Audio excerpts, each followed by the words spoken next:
Right, welcome to this complete army video for the Red Scorpions Primaris Space Marines. So a chance to showcase the army, to go through the structure of the force. There'll be a list for you in the video description below. You're welcome to copy the list or take elements from it. And as per usual, encourage you to leave comments. So what do you think of the army, the look of it, the unit choices, and what changes would you make, what units would you drop, and what units would you add in. So before we get stuck into the list here, we're going to go through step by step and sort of build up the theory behind the list and why I've chosen each of these units. The battle map that you can see and the terrain, this piece just over here, it's the warp portal, and then the battle mat is called Sands of Time. It's from gamemat.eu, so you can check them out for battle mats in all shapes and sizes, pre-painted terrain sets available from them as well. You'll find a link for them in the video description below. Use that link. Also, I've put a discount code that you can use for 11% off across the store, and so that's going to be for all the mats and terrain, and they are shipping worldwide. And then, as well as the terrain, for all of your hobby needs, do check out gamingfigures.com for all of your 40k models, kits, and accessories. So for this Space Marines force, they're allied and similar to the Ultramarines, obviously a drastically different colour scheme. And initially it was the colour scheme that drew me into collecting these. I've always loved the combo of grey and yellow. It's a chance to bring in some of the models here. Always loved, well, as soon as I saw the colour scheme for the Red Scorpions, I've always loved it. So that's the banner. And then one of the first models I painted up was the Dreadnought here. And actually there is a full painting tutorial for this Dreadnought on the channel, so if you search on the channel you'll find it. That'll guide you through the process. If you like the look of these, you want to copy this colour scheme, the tutorial will guide you through. There should also be one for regular Primaris Marines as well, showing you how to do the infantry. So tactics wise, or structure of the army, I want to have like a Space Marine block, most of it on foot, that pushes forwards and captures the middle ground. So in 10th edition currently, you really do need to capture no man's land, and usually there's a home objective, the opponent has objective, and there's 3 objectives in no man's land. You really do need to grab those to stand a chance of winning your games. If you don't, your opponent will grab them and they'll pick up more points than you. This video is going to be linked to a deployment tactics video, where we'll take this list and actually deploy it on the board to show you how the army works, what goes into reserve, what starts on the board, what pushes forwards, what holds back, and so on. That'll all be covered in that video. So the two link together. So if you enjoy this video and you want sort of practical tactics on the board, then do check out the deployment tactics video that goes hand in hand with this one here. So you're going to see a defensive part of the army. It's going to hang around the home objective and usually provide some firepower support, and then some key units to push forwards as well, and then others to try and flank or deep strike and exploit and go deeper into enemy territory. So I guess we could start with the back line. I'm going to give each of these units and then give you the points for them and build this up. So back line, which is usually to hold the home objective and then to provide long range firepower support. And it's pretty obvious. I've got 2 Gladiator Lancers. I'll pick one of these up because I think they look great painted up for Red Scorpions. With the transfer sheet now as rare as hen's teeth, which is a tragic shame. It's a Forge World transfer sheet, and it's just nigh on impossible to get a hold of. I picked mine up years ago. Like half the transfers have been used up, which is a shame because the iconography for the Red Scorpions is great. Nice colours there with the white and the red. So that's the Lancer. I've taken 2. I think it's handy to have 2 of them. So they're to give a bit of solidarity and to anchor along the back line. They can sit on the home objective or they can float around to get the best angle for firing. I'm not going to go through all of the stats here, but obviously taking it for the main gun, which is the Lancer Laser. At range 72, so I can hang around as far back as I want. I'll have the whole board covered as far as range is concerned. 2 shots, it's heavy, so if you sit still you're going to get +1 to hit rolls. 3s to hit anyway. Strength 14, which is fantastic strength. You're going to be on 3s to wound. pretty much everything that's tough 2s against anything that's strength 7 or toughness 7 or less. AP -4, which is excellent, and then D6 +3, so between 4 and 9 damage at each. So if the 2 go through, you've really going to cause trouble for the opponent. I think 1's okay, but it's not going to take down a target. The pair of them working together could bring down something heavy if the shots get through. That's the idea with those. It's very, very accurate firepower, this thing. You've got Aquilon Optic CS. Each time this model is selected to shoot, you can reroll 1 hit roll, you can reroll 1 wound roll, and you can reroll 1 damage roll in resolving those attacks. And I think you get to do all 3 of those at once. You reroll 1 hit roll and a wound roll and a damage roll as well. So very, very accurate, very, very reliable firepower from the back lines. Hopefully not targeted as much because the rest of the army is pushing forwards and is more of a threat perhaps, and the opponent's not going to be trying to pick out stuff along the back lines with a Space Marine army right in their face. And the Lancer is, I think, decent enough points wise, 160 points, so not cheap but not expensive. Just sitting there in the middle. 12 wounds, toughness 10. It's got a 10-inch move as well, so you can locate or relocate around the board quick enough with decent firepower. Now combine that with Oath of Moment with +1 to the wound rolls, and you're looking at very, very accurate, very, very reliable firepower against any kind of heavy targets. That's their role, floating around at the back, the pair of them working together to bring down targets, guard and sit on the home objective. So I want them to do well and survive. So I have, it's the last one I've painted up, it's Techmarine.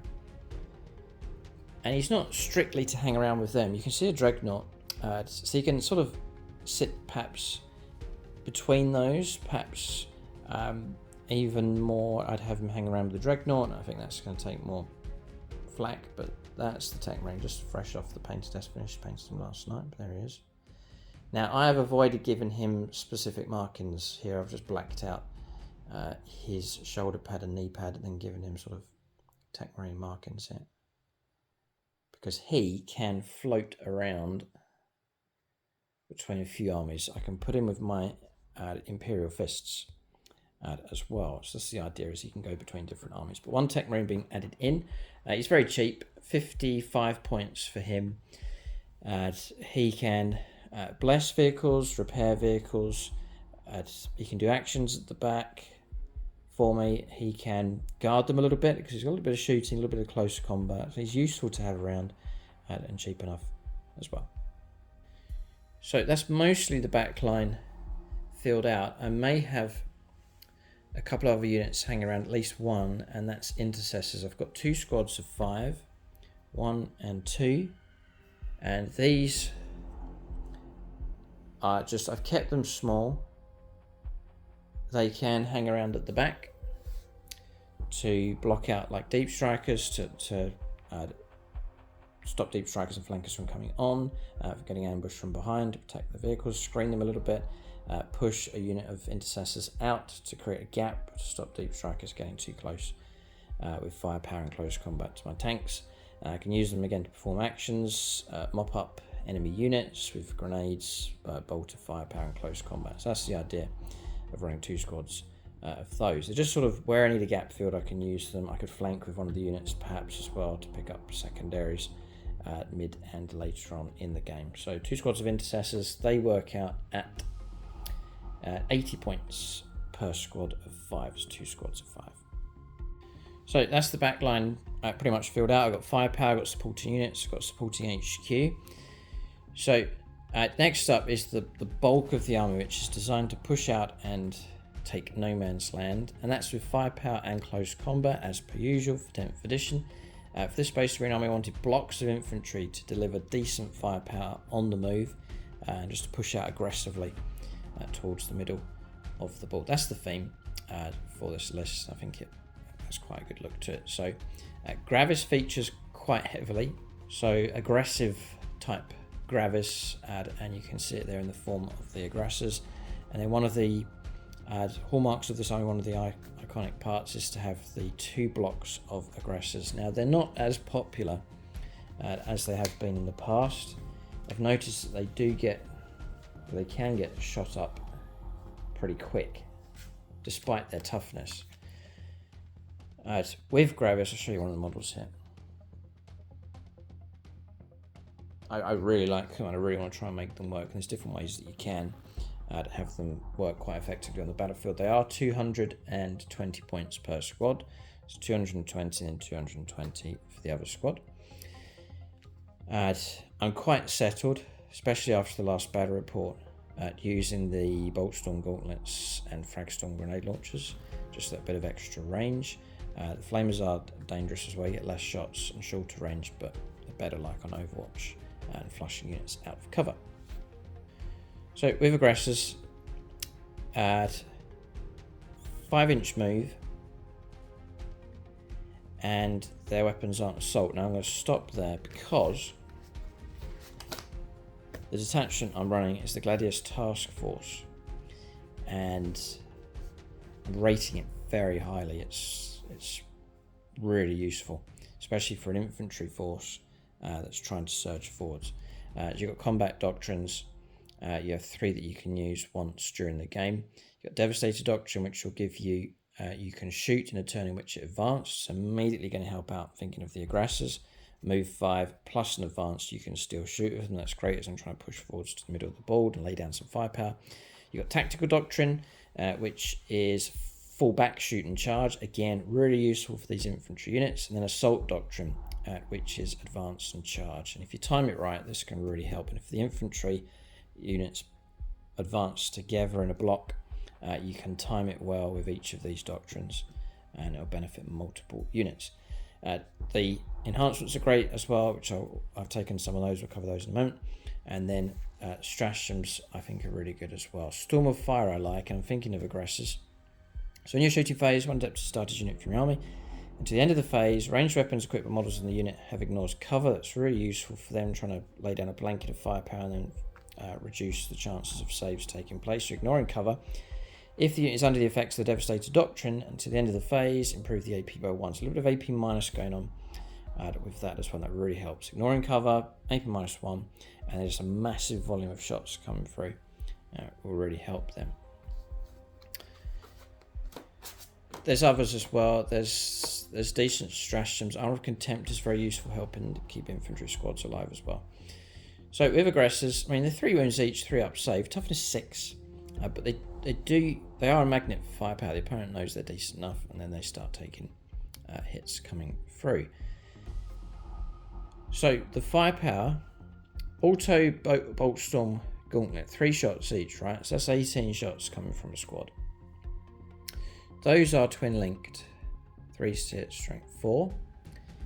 Then Fragstorm grenade launchers is d6 shots each, so that's 6 d6 shots. And the scary thing is blast. I think in one of the games I fired at a blob of 20 Necron Warriors, so I got 6d6 plus 24 shots, plus 18 shots from the gauntlets at twin linked, and yeah, it hosed down a Necron Warrior squad. I played the stratagem, Storm of Fire, for ignoring the cover that they were in, an extra AP minus 1, and it turned their 4 up saves to 5 ups, and it made all the difference, and it wiped out the squad. So if I'm pushing forwards with my army and I'm trying to clear hordes off of objectives, I can do that very effectively with the Aggressors. And the great thing about them is they are tough enough, decent DACA, which they can fire at anything, and then in close combat they're equipped with these fists, which is really good. I'm going to point out close quarters firepower. Each submodel in this unit makes a ranged attack that targets the closest eligible target, get an extra AP minus 1 as well, so an extra AP minus 1 coming through also. So I think their firepower can be underestimated. You can catch the opponent out. There was some decent DACA from them. One squad's okay. I've gone for 2, just to add a bit of muscle as I push forwards towards objectives. You can imagine there's 3 no man's land objectives usually. Each of those squads can go after one of those. And then in close combat, because you want to shoot and fight your way onto an objective, you get 3 attacks each. Again, it's 18 attacks, 3 hit, strength 8, minus 2 and 2 damage. A bit of crunch on that. And it's twin linked as well, so if you're up against tougher targets like monsters and vehicles, you can re-roll your wound rolls. Combine that with Oath of Moment, because that ability really is your friend for a Space Marine army. +1 to re-roll hit rolls, great. Re-roll wound rolls, built in anyway, and then +1 to that wound roll as well. You really can sledgehammer some decent attacks coming through. The downside is they do get shot up. I've seen that. So positioning them well on the battlefield, or taking one of the squads and flanking with them is another option. To have them turn up, very dangerous when they arrive. They can arrive and shoot, and then move out and charge. You can rapid ingress them, and then move out, shoot and charge on your following turn. Very, very effective. So there's ways of preserving them and protecting them, keeping their strength up so they can deliver decent firepower in close combat. So I rate them. They're not as popular at the moment, but I'm going to run with them, and I love the look of just the 2 blocks of those. So Aggressors are in. I've covered the points on those. One will go without an HQ, and the other one will take the army commander here, which is, I named him up years ago, Captain Diotrephes. One of the first Primaris models that came out, I think, from the very early set with the Primaris Marines and Death Guard years ago. There he is. And he just fits in really well. And we'll go with those, with one of those Aggressor squads. And what I've got then is an HQ that will enhance them.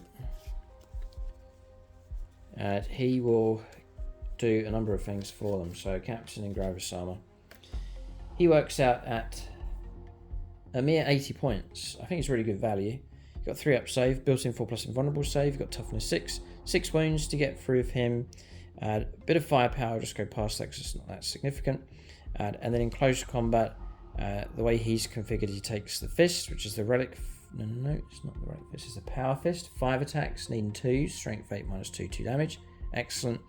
And then he also has the relic blade as well for an extra 2 attacks, a 2-hit, strength 5 -2 and 2 damage. Just have him buried in the unit, and you can up the potency of their close combat.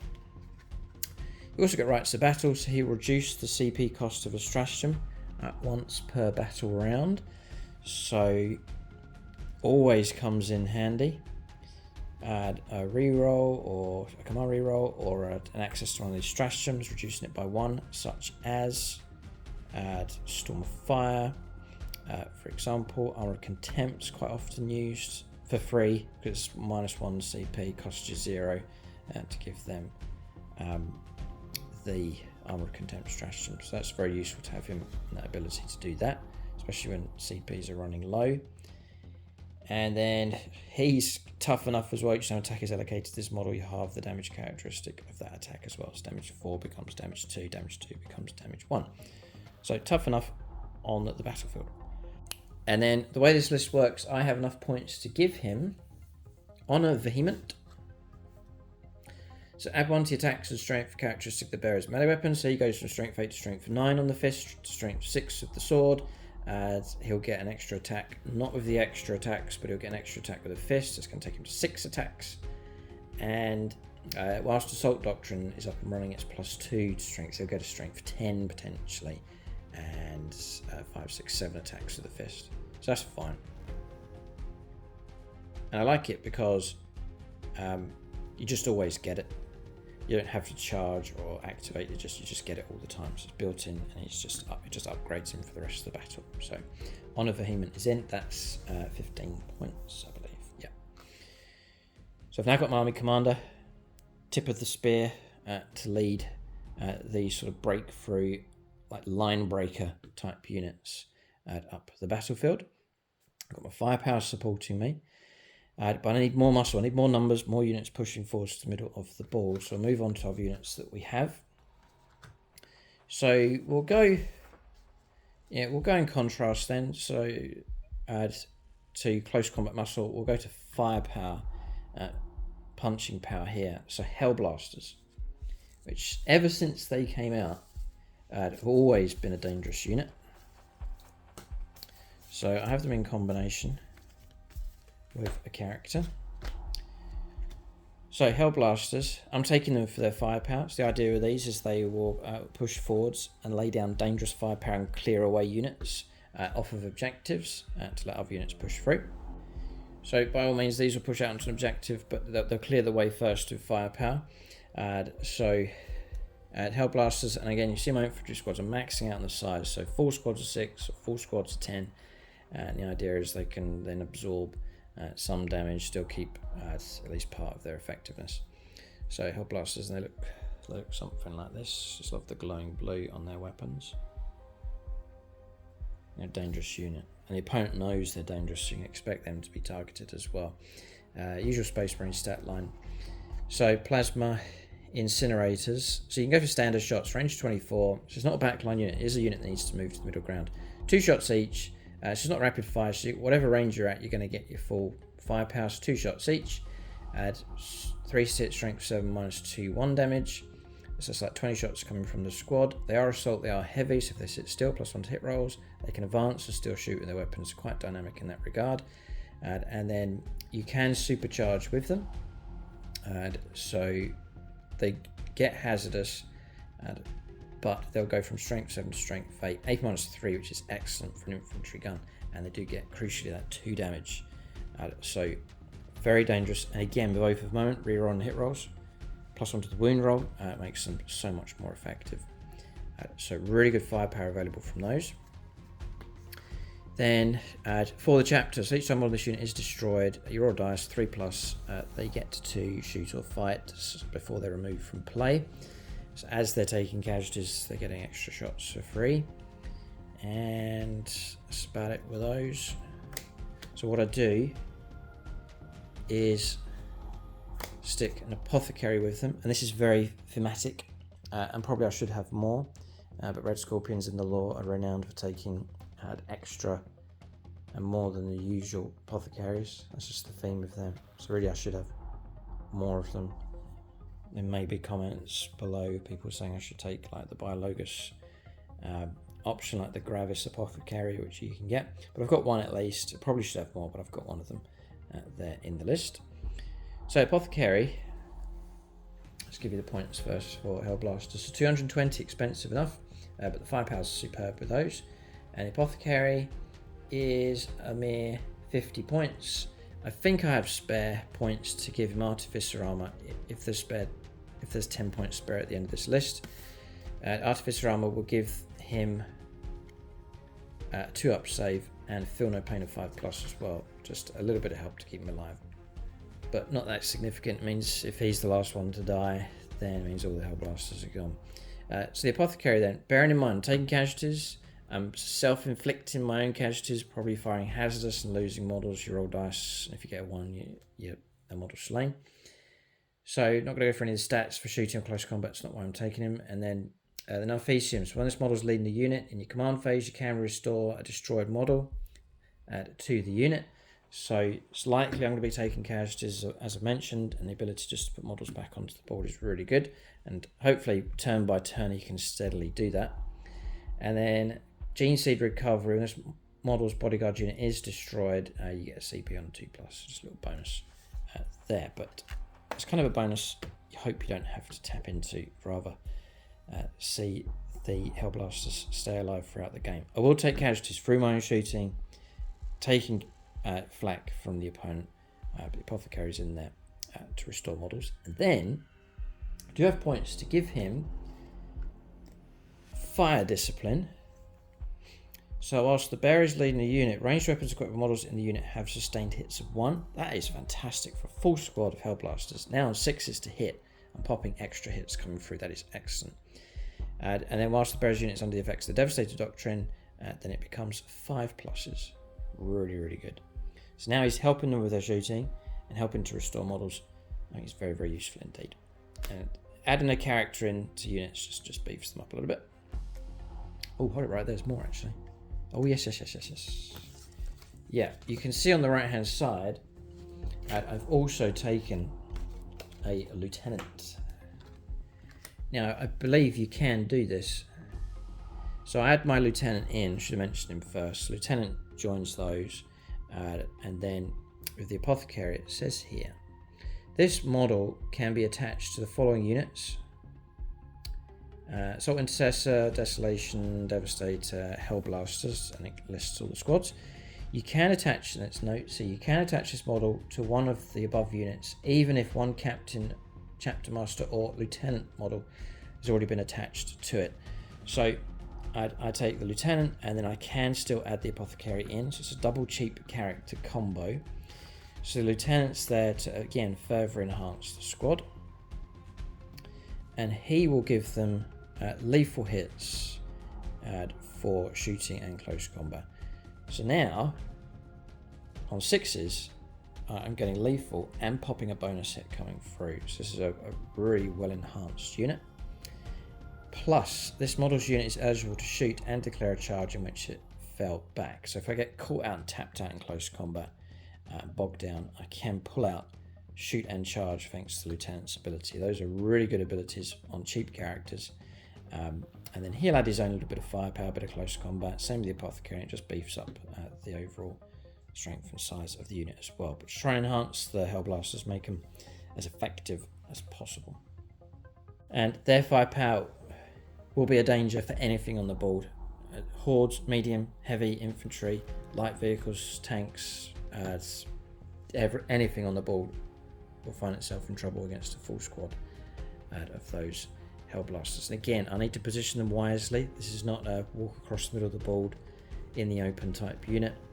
I need to make good use of cover and use them as wisely as possible. Because that's the kind of unit I want to survive through for as long as possible, ideally the end of the game. Just keep firing from one turn to the next is the idea with them. So I've now got two blocks of Aggressors, really good infantry support following up with them in the form of the Hellblasters.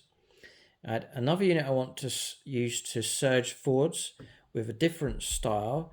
It's nice to have units, and tactically it's very useful to have units with different styles of combat or firepower. So we've got Hellblasters with heavier guns, longer range, but now very short range, and a different style of firepower. The Flamer option is the next unit. So it's the Infernos Squad. I'll just give you the points values for the Lieutenant. He's 65 points, fire discipline is 25, but I think for the damage, the extra damage that can cause, it's well worth it. So he's in with that. Infernos Squad. So as I mentioned, different style here, range 12 with their Pyroblasters, but they are ignores cover and torrents. It's auto hits and ignoring cover.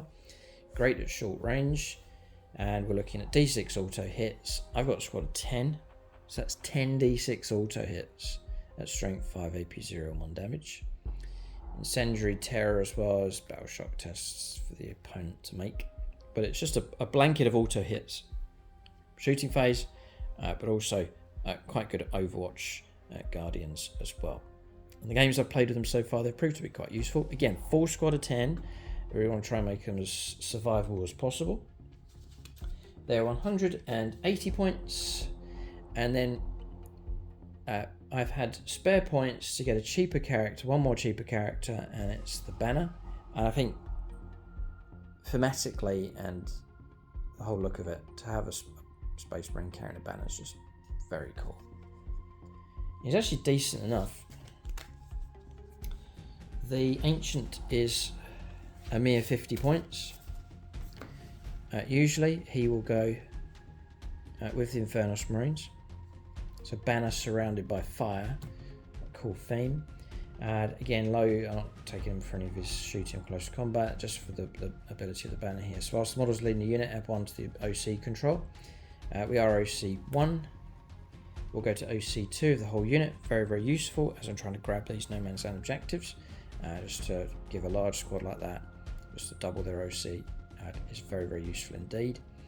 And then Unbreakable Duty, whilst this model is in ranged objective mark within 6 inches of the centre of the battlefield, or within 6 inches of the centre of the battlefield, he gets a 4-up, feel no pain as well. So if it's the last man standing in the squad, a little bit of durability with him there as well. But it's just to boost the OC and just to put a cheap character in with that unit. So by all means, you can add, as I mentioned already, you can suggest what units you would drop, what units you would add in. You can leave that in the comments section below. So yeah, a couple of units left.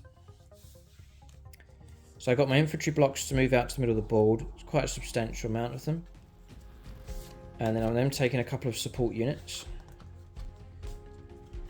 Again, a bit nervous about just infantry pushing forwards. It's handy to have a vehicle of some kind, so I have a Redemptor Dreadnought. I've shown you already, but there he is. He looks really nice painted for the red scorpions, and just have like one shoulder with the browny yellow colour. It's Avalon's Sunset, the paint used for that yellow. So it's not a real yellowy, it's not too yellow, it's not like the Imperial Fist, but very sort of sandy kind of colour. You can see how well it matches actually with the battle mat here. So Redemptor Dreadnought, this is a muscly, tough Dreadnought for sure. It has -1 damage to attacks that come through. Bearing in mind, I have the Techmarine floating around. He can assist and help him, give him +1 to his hit rolls, a blessing, restoring wounds. You've got 12 wounds and toughness 10 on this thing, so it's tough enough for sure. 2-up save base also. So we've now got a real good anchor point for the army. And usually that Dreadnought will be hanging around the middle of the board. It can lend, it's tough, but decent firepower support, and then in close combat it can be effective enough as well. So it's got an array of weapons. I do take the macro plasma incinerator. I can go for usual shooting with it, standard, which is blast, range 36, d6 +1 shots, 3 hit, strength 8, -3 and 2 damage, which is alright. Or I can up the potency here with supercharge, does become hazardous. Same number of shots from range, 3 hit, strength 9, -4 and 3 damage. So dangerous enough against the right target, especially sort of heavy infantry with damage 3. Blessed by him, +1 to hit rolls, very, very good. Oath of Moment, very, very useful. Reroll your hit rolls, +1 to the wound rolls, really helps his firepower. Not only that, he can fight well enough in close combat with 2 things. First is his own fighting ability with his fist, and also using tank shock for impact as you charge in to cause mortal wounds. He gets 5 attacks with the fist, 3 to hit, strength 12, -2 and 3 damage. Decent enough for sure in close combat. Redemptor Dreadnought will cost currently 220 points. So the same points cost as the Aggressors actually. But it really steadies the line. It's nice to have a Dreadnought lumbering forwards with your infantry squads pushing forwards. If any of the squads need assistance, I need to tip things in my favour. Hope for the Dreadnoughts nearby to shoot and charge to help them. So I'm anchoring the back line. I'm pushing out on perhaps quite a wide front through the middle. That's good. And then to support all of that, or to exploit behind enemy lines, 2 Inceptor squads. You can see them there on the right hand side. These are excellent. They really are good and useful during the game. Obviously, I nearly always keep them in reserve, deep strike in. And you can use them to assist your line, or drop down and pick up secondaries, get behind enemy lines, ambush enemy units. They have Meteoric Descent, which they've changed the rules now to a 6-inch deep strike. You can't charge, it means you can deep strike in tighter, closer towards something. And then it's their firepower is really good. So I take the Assault Bolters. 3 shots each, 9 shots coming from the unit. It doesn't sound that great, but range 18, their assault, actually pistol as well, interesting. Sustained hits 2, so any 6s will pop 2 extra hits. They are twin linked as well, so it's a lower amount of hits coming through, but it's twin linked, so it's quite good for trying to pick up your wounds. Adds 3 to hit, strength 5, -1, and they are 2 damage as well, so pretty good for ambushing and taking down characters if you can catch them out. And good firepower support for your units, or just use them to drop in, pick up secondaries like behind enemy lines and so on, just to help rake in the points. It's nice to have a couple of very flexible units that can deep strike in, that you can save in reserves as and when you need them, and call them in at just the right time. And that will complete the list. The Inceptors work out at 120 points per squad. So 2 lots of 120 will be their points, and that will complete the list. So that's the idea. I've got an anchor point with the vehicles, Techmarine. Add a couple of floating units of Intercessors where I need them, backlined, flanking, wherever they're needed. And then some larger blocks. This is the theme of the army, these large blocks of infantry to push out with a blanket of firepower in close combat. With Infernos Marines, the Hellblasters loaded out with their characters. The banner goes with the Infernos Marines. Gravis captain will go with one of the Aggressor squads, second Aggressor squad to push forwards as well. So decent firepower, close combat, muscle, lots of Dakar. A Dreadnought to support them as they push forwards.